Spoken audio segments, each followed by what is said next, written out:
Welcome back to Story Stash. I'm your host Duncan, and these are some of my stories I've written. Today I'm reading from my book Ghost Whisperer, and this is chapter 22. So let's get started. Chapter 22. The next morning, Ed awoke in an unfamiliar bed. He took a moment to remember he was staying at Ellen's mansion. This bedroom was bigger than his entire apartment.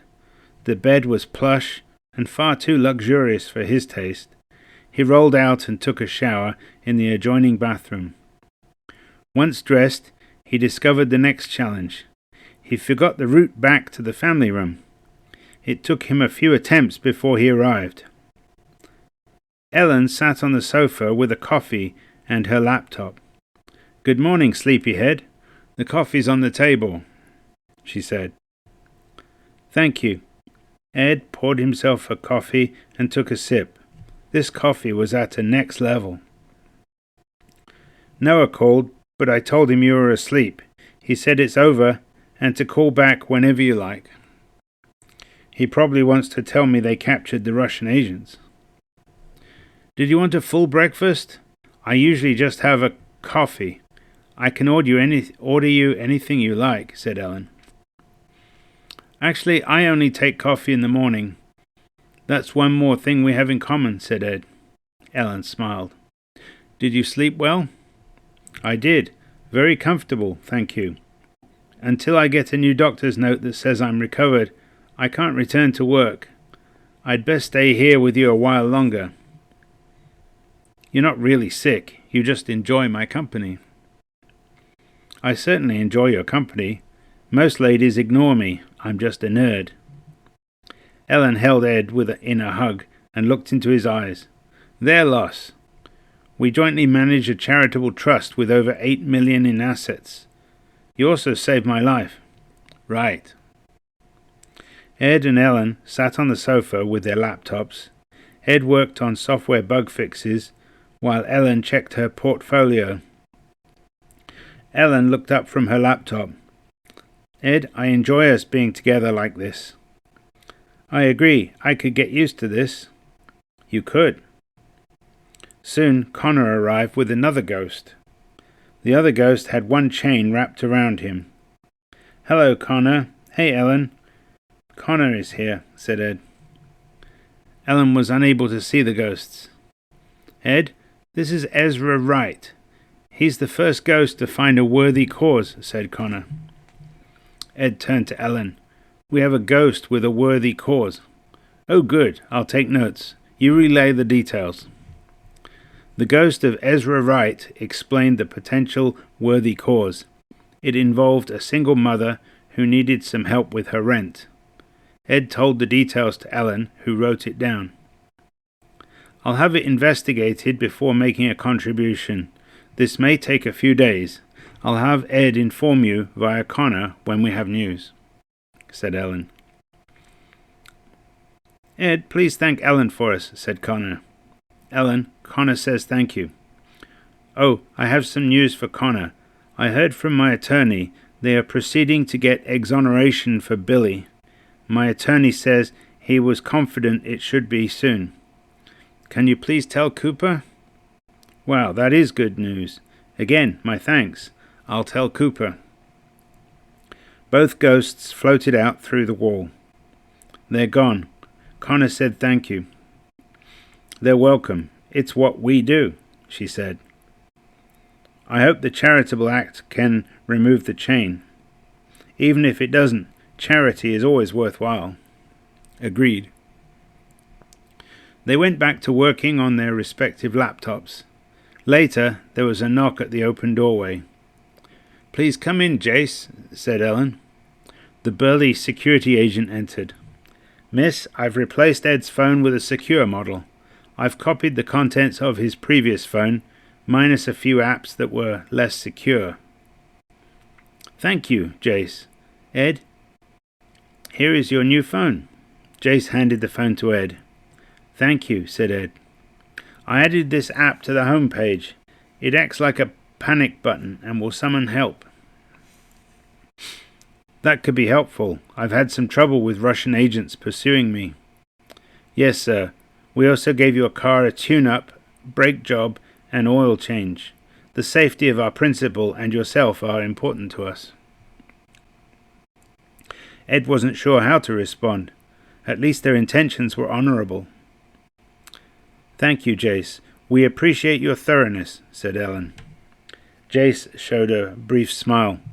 If that's everything for now, miss, asked Jace. Yes, I'll let you know of our plans later. Jace left. Ed examined his new phone. It was hard to tell it was different. The home screen looked the same, except there was a new panic button app. He called Noah. Noah Johnson, this is Ed Tanner, Diamond 940. Sorry I missed your earlier call. No problem. You're safe to come in for a visit. I'll be there within an hour. Ed hung up the phone. Ed, you're going out? Asked Ellen. To see Noah at the CIA office. He said I'm safe. Can I have one of my detail drive you in, just to be certain? Of course, dear. You called me dear. Sorry if it bothers you. No, I liked it. Oh, okay. Ellen picked up her phone and made a brief call. Ed, there's a car waiting outside as soon as you're ready, she said. Thank you, dear. The black SUV was outside the main entrance. Ed sat in the rear seat and the vehicle departed. I need to go to police headquarters, said Ed. Yes, sir. You're meeting with Mr. Johnson, the driver said. Yes, that's correct. Thank you. The drive was uneventful. The SUV parked in the underground parkade. Ed got out. The driver also got out. Sir, I'll walk with you to the building entrance. Oh, okay. They said I'm safe now. We'd like to keep it that way, sir. Miss Ellen said you're important to her. They walked to the office of the U.S. Public Affairs. His detail waited outside.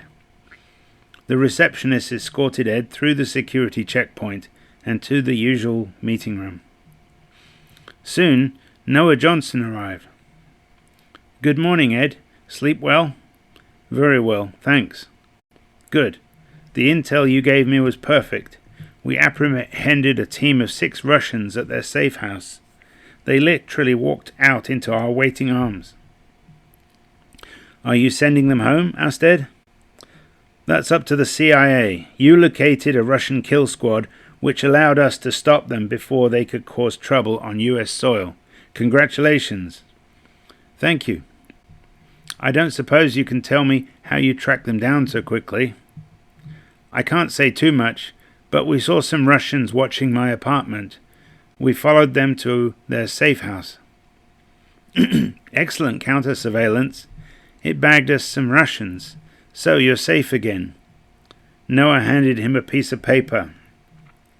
Ed took the paper. It was another doctor's note. Seems that he now tested negative for the contagious disease. He could return to work soon. Ed, thank you for your service to your country. If I hear of any future threats, I'll let you know. For now, this matter is over. Noah escorted Ed to the reception area. He left the CIA office. The driver escorted him back to the SUV. On the return journey, Ed's phone rang. Hello. Ed, this is Washta. We've another gathering this evening. I hope you can make it. Sure, I'll bring Ellen with me. Good, I like her. She's a nice person. See you there tonight. Ed ended his call as the SUV pulled up in front of the main entrance. He exited the SUV and went inside. Ellen wasn't at the door to greet him. He walked through to the family room. Ed, how did it go? The Russians are all in custody. I have a new doctor's note. I can stay here longer if you're okay with that. Absolutely. I enjoy having you here. Oh, another thing. I got a call from Washta. There's a gathering to attend tonight, if you're up for it. Sure, that'll be fun. I have the paperwork prepared for the scholarship for Abby. Oh, cool. We can present it to her parents tonight. That should make us popular. You're already popular there, with saving members of the tribe and connecting them with spirits. I always did what I considered right. Yes, your moral compass works well. Oh, I have something to share with you. What? My money folks have invested the funds for the trust. We have the initial $8 million earning about 6% annually. Okay so far? Yes, I understand that. The principal yields about $500,000 annual income. If we spend below that amount, the excess gets reinvested at the end of each quarter. Wow, it sounds like a lot.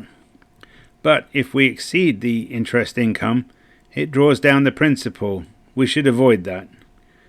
We have an annual budget of $500,000 to give away. Got it. We can do a lot with that amount of money. Yes, I got my brokers and attorneys to work pro bono for the first year because I give them a lot of other business. At the end of the year, they'll review their costs and decide if they want to continue working for our trust. Awesome. Toward the end of the year, we can list all the worthy causes our trust has helped, said Ed. We're required to do an annual report that includes that information. We might also solicit donations to the trust once we can show the good we do.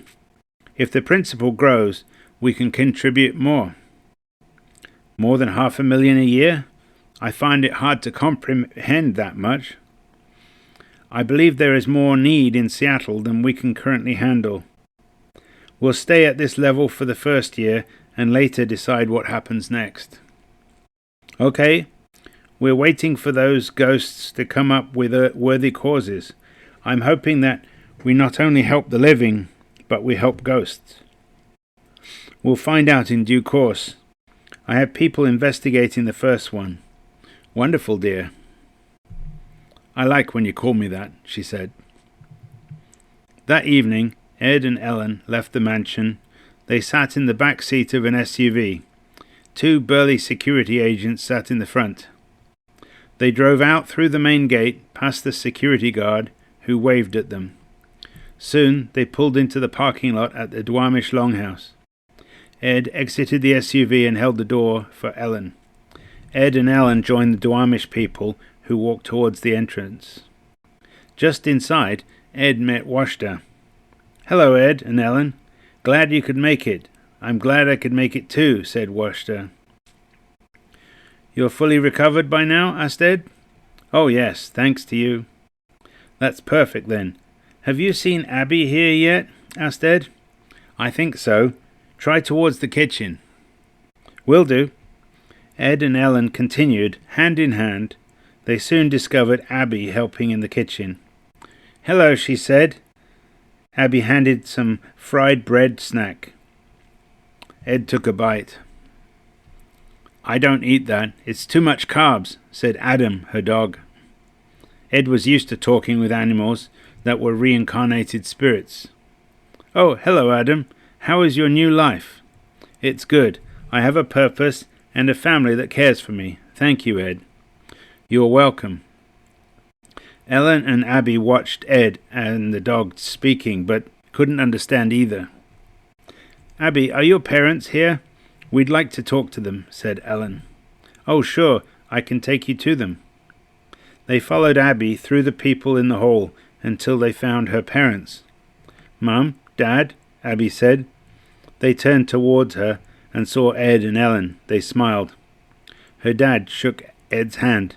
So good to see you again. Same here, sir. Ed gestured to Ellen. We wanted to talk to you. Oh? About Abby? He asked. Yes.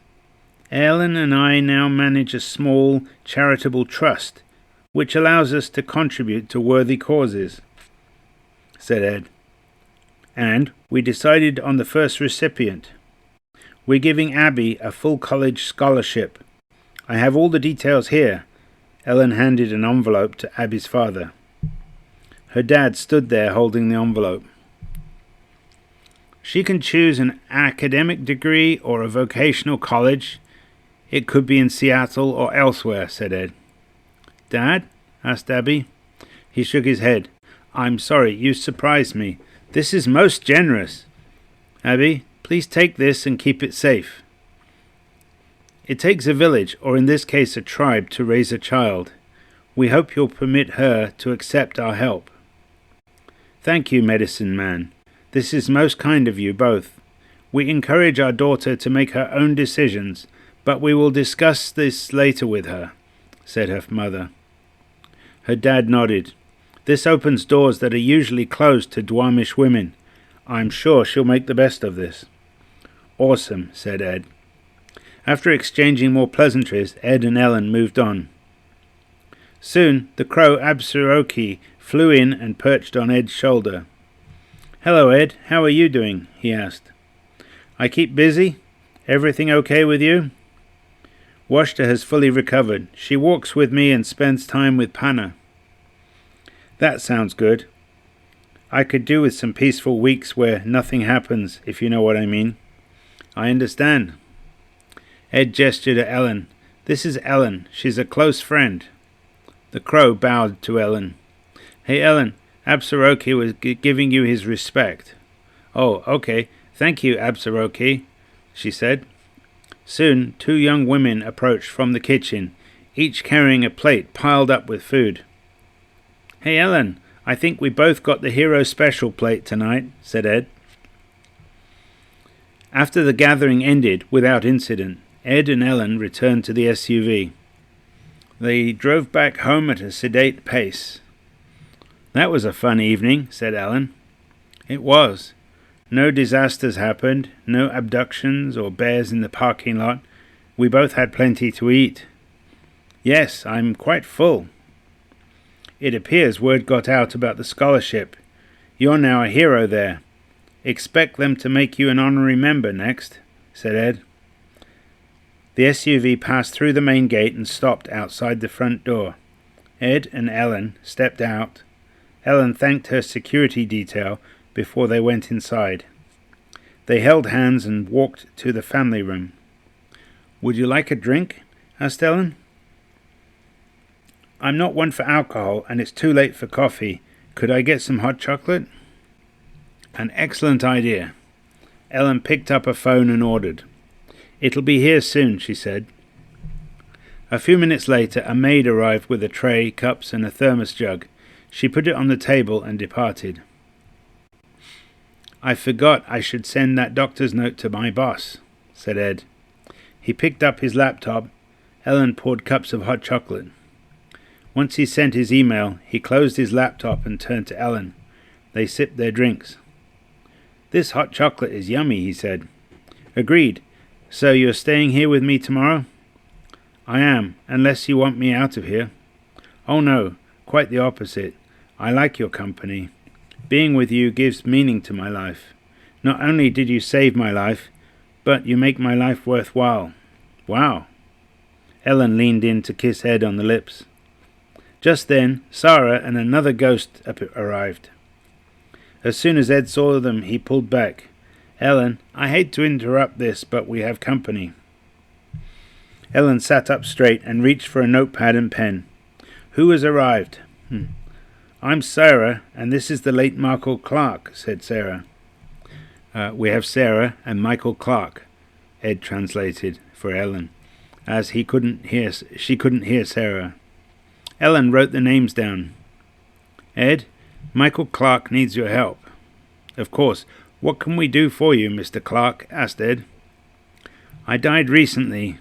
My wife has fallen for a scam psychic who is milking her for all the money she has. I need you to convince her the psychic is a scam as soon as possible. It has to stop. I see. And what is your wife's name? Catherine Clark. Ed turned to Ellen. Ellen, our client is the late Michael Clark. He asks for us to contact his wife, Catherine Clark. She is being preyed upon by a scam psychic. Is that correct, Mr. Clark? That's correct. Ellen wrote the details down. Mr. Clark, can I get an address for your wife? Asked Ed. The ghost provided the address, and Ed shared it with Ellen. Now, we must convince her that this psychic is fake. Do you know how they convinced your wife? The ghost provided more details that Ed shared with Ellen. Okay, I'll give it a go. Is there something I can share with her to convince her I'm genuine? I need something the other psychic can't possibly know, he asked. The ghost provided even more details that Ed shared with Ellen.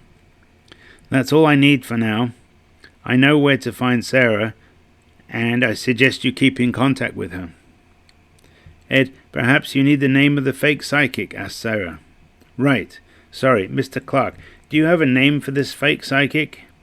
His name is Guy Selig. Ellen, his name is Guy Selig. Ellen wrote it down. Ed looked at Sara, who nodded. We'll be in touch via Sara. It'll take a few days, said Ed. The two ghosts disappeared. We have a new case, said Ellen. That we do, starting tomorrow. Now, where were we? Ellen put down her notepad and pen. Well, that's the end of chapter 22.